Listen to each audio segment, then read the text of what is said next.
Imagine कीजिए आपके घर के बच्चे बाहर खेलने गए हो और 2 से 3 दिन बीत जाते हैं और बच्चे खेलकर घर ना आए। ऐसा ही होता है वाइल्ड वॉच फुटबॉल क्लब के 12 बच्चे के साथ। ये सभी बच्चे केव के अंदर भूखे पेट पूरे 18 दिन गुजरते हैं।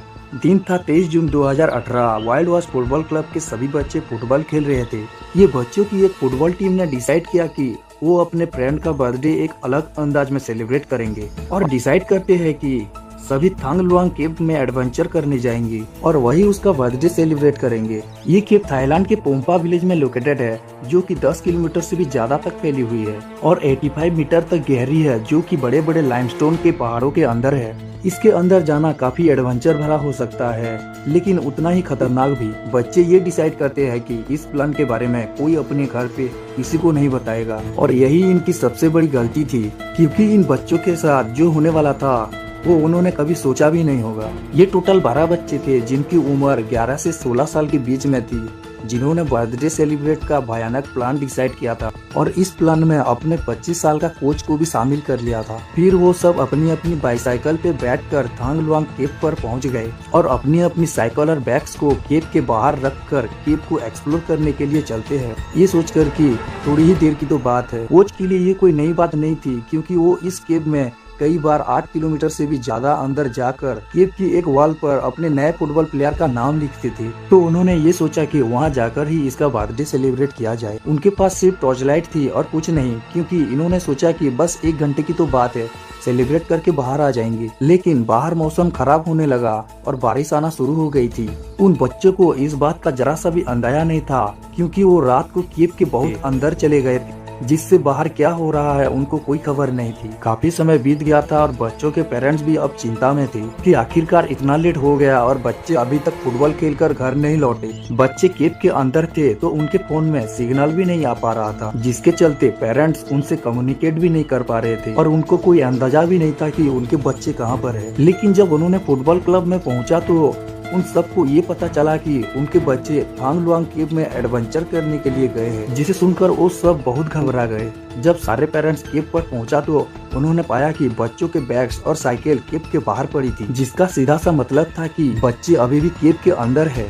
और ये देखकर वो डर गए। लेकिन जब केव को उन्होंने देखा कि बारिश के कारण केव में जोर से पानी भरता जा रहा था और केव पानी से भर गई थी, जो कि बहुत ही चिंता की बात थी, क्योंकि जुलाई में जब मानसून आता है तब ये केव पूरा पानी से भर जाता है, जिससे हर साल बहुत सारे लोग यहाँ मर जाते हैं। और पेरेंट्स को डर था कि उनके बच्चे के साथ ऐसा कोई हादसा न हुआ। बात इतनी बड़ी हो गई थी कि रेस्क्यू टीम भी वहाँ पर पहुँच गई थी। तो उन्होंने देखा कि हर तरफ पानी ही पानी भरता जा रहा है, जिसकी वजह से अंदर घुटन हो रही थी, जिससे उनको सांस लेने में तकलीफ हो रही थी। रात के करीब 1 बज चुके थे और केव में पानी अभी भी पहाड़ों से होता हुआ उसके अंदर बढ़ता ही चला जा रहा था। और फिर रेस्क्यू टीम ने उन पेरेंट्स को एक दिल दहला देने बात बताई कि पानी केव की चट्टान तक जा टकराया है, जिसके आगे जाना पॉसिबल नहीं है, क्योंकि उनके पास पूरे इक्विपमेंट्स नहीं थे उसको पार करने के लिए। डिसाइड किया कि फिलहाल इस ऑपरेशन को यही रोकना होगा, यानी कि अगर वो बच्चे जिंदा है तो उन्हें यही रात बितानी पड़ेगी। रेस्क्यू टीम ने जब केव का मैप देखा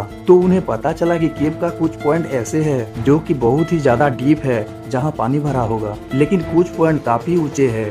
तो शायद ऐसे किसी पॉइंट पर जहां पानी अभी तक नहीं भरा हो, वहां बच्चे जिंदा बैठे हो और अपनी मदद के लिए इंतजार कर रहे हो। अब तक पूरी रात इस केव में पानी भरता ही चला गया। जैसे ही सुबह हुई, पहले केव को खाली करने के लिए हैवी ड्यूटी पंप्स वहां पर लगा दिए, जिससे कुछ हद तक केव से पानी खत्म हो सके। उन्होंने सोचा कि इंसान बिना खाने की तो रह सकता है, लेकिन बिना पानी के नहीं। मगर ऐसे कहने को तो उनके पास पानी भरपूर मात्रा में था, लेकिन वो पानी पीने के काबिल नहीं था। तो उन बच्चों की कोच ने उन बच्चों को ये बताई कि जो पानी चट्टानों से सीधा टपक रहा है वो एकदम साफ पानी है, जो कि पीने के लायक है। लेकिन बाहर रेस्क्यू टीम को ये डर था कि जहां वो बच्चे फंसे होंगे वहां ऑक्सीजन की कमी होगी, जिससे उन बच्चों को काफी तकलीफ सहनी पड़ेगी। रेस्क्यू टीम ने पाया कि इस केव के मैप में एक ऐसा पॉइंट था जहां उन बच्चों के होने का बहुत चांसेस थी, और वो पॉइंट था पताया बीच। लेकिन प्रॉब्लम ये थी कि ये पॉइंट केव की एंटर पॉइंट से 4 किलोमीटर तक अंदर था। फिर उस रेस्क्यू टीम ने ये निर्णय किया कि अब एक ही तरीका है उन बच्चों तक पहुँचने का, जो कि था प्रोफेशनल डाइवर को इसके अंदर भेजा जाए, क्योंकि ये डिस्टेंस ट्रैवल करके उन बच्चों के पास पहुंचेंगे। फिर थाईलैंड की गवर्नमेंट ने उनके प्रोफेशनल नेवी डाइवर्स को वहां पर भेजा, जो कि ऐसे मिशन करना बहुत ही जानते थे। अब तक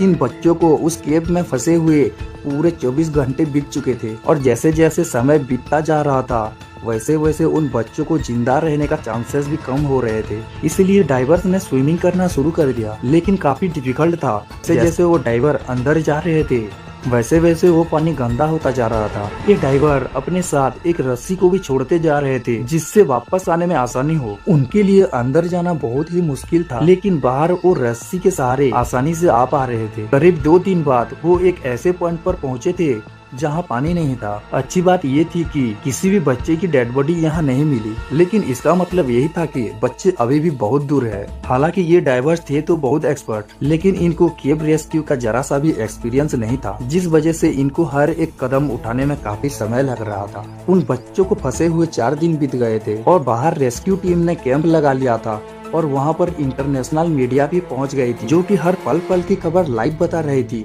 जिससे पूरी दुनिया अब बस ये इंतजार कर रही थी कि वो बच्चे सही सलामत बाहर आ जाए। और मीडिया के दिखाए गए कवरेज से पूरी दुनिया के टाइम एक्सपर्ट्स भी यहाँ पर आने लग गए थे, लेकिन अभी तक वो डाइवर ज्यादा आगे नहीं पहुँच पा रहे थे, जिसके चलते अब वक्त आ गया था कि केव रेस्क्यू एक्सपर्ट्स को बुलाया जाए। तो फिर ब्रिटिश के रेस्क्यू एक्सपर्ट्स को बुलाया गया, तो उन्होंने सबसे पहले ये कहा कि पहले केव के पानी को खाली करने का काम और तेजी से किया जाए। जहां पर से पहले एंट्रेंस पॉइंट से पानी खाली किया जा रहा था, अब वही दूसरे एंट्रेंस पॉइंट से भी बड़े बड़े पंप्स की मदद से ये पानी खाली किया जा रहा था। देखते ही देखते केव के पानी निकलने लगा, और केव के पहले 800 मीटर से पानी निकल चुका था। और ये यही पॉइंट था जहां पर ब्रिटिश रेस्क्यू टीम ने अपने कैंप लगा लिया था, जिससे चैम्बर 3 का नाम दे दिया गया। बहुत सारी ऑक्सीजन सिलेंडर और बाकी इक्विपमेंट्स चैम्बर 3 तक लाए जा चुके थे, क्योंकि अब रेस्क्यू ऑपरेशन यही से शुरू होना था। बच्चों को गायब हुए अब पूरे 10 दिन बीत चुके थे। डाइवर उस मैले पानी से होते हुए आगे बढ़ने लगे। अब वो उसी जगह के काफी करीब पहुंच गए थे, जिससे पताया बीच कहा जाता है, और यहीं पर उन बच्चों के मिलने का चांसेस थे। लेकिन जब वो उस पॉइंट की सरफेस पर पहुंचे तो उन्होंने देखा कि वहाँ किसी भी बच्चे की नामो निशान नहीं था। लेकिन जब वो उस पॉइंट की सरफेस पर पहुंचे, अब इस पॉइंट पर उन डाइवर के पास बस इतनी ही ऑक्सीजन बच गई थी जितना कि वो सब वापस चैम्बर 3 तक पहुंच पाए। अगर अब आगे जाएंगे तो उनके पास ऑक्सीजन खत्म हो जाएगी, जिससे वो वापस नहीं आ पाएंगे। उन डाइवर में से एक डाइवर हिम्मत दिखाई और वो थोड़ा और आगे गया।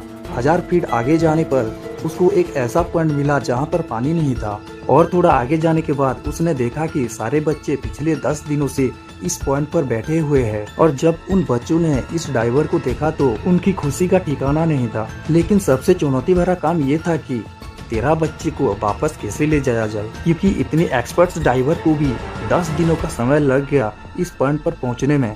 तो वो इन कमजोर बच्चों को वापस एंट्री पॉइंट पर कैसे ले जाए, क्योंकि इन बच्चों ने पिछले 10 दिनों से कुछ नहीं खाया था, बस चट्टानों से आने वाला पानी पीकर जैसे तैसे सरवाइव कर रहे थे। इस वजह से उन बच्चों में काफी वीकनेस भी आ गई थी और उस काबिल नहीं थी कि इतनी डिस्टेंस को ड्राइव करके पार कर सके। जब इस खबर का बाहर बैठे पेरेंट्स को पता चला तो मानो इनके लिए इतने दिनों का पल पल का डर उनके लिए गायब हो गया था, और मीडिया की मदद से ये खबर पूरी दुनिया में काफी फैल चुकी थी। लेकिन 10 डाइवर बाहर बैठे हैं, उन्हें बताया कि बच्चों को ढूंढना इस मिशन का सबसे आसान काम था। सबसे मुश्किल हमारे लिए ये होगा कि इन बच्चों को सही सलामत बाहर कैसे लाया जाए। लेकिन इसी बीच उन बच्चों को सबसे पहले खाना दिया गया और थाईलैंड के डॉक्टर को अंदर भेजा गया, जिन्होंने उन बच्चों की मरहम पट्टी की। अब रेस्क्यू टीम को एक ऐसा प्लान चाहिए था जिससे ये बच्चे आसानी से बाहर आ जाए। पहले ये डिसाइड किया गया कि जहाँ बच्चे हैं वही ऊपर से ड्रिल करके उनको बाहर लाया जाए, लेकिन इसको करने में इनको 1 महीना भी लग सकता था।